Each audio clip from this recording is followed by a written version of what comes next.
গানটি আমরা একবার বিটের সাথে শুনে নেব।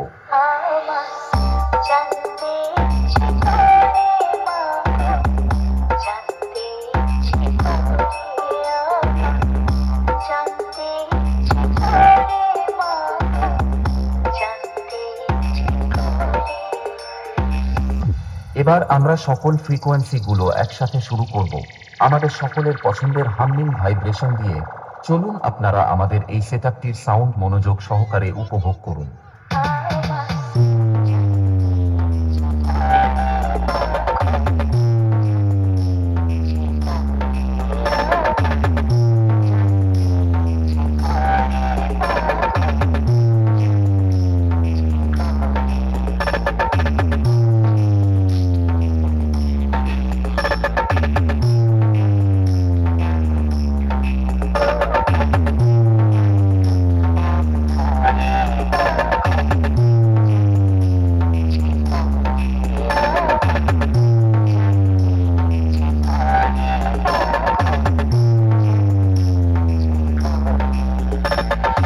ডেঞ্জার মিউজিক প্রেজেন্ট বাঁকুড়া থেকে।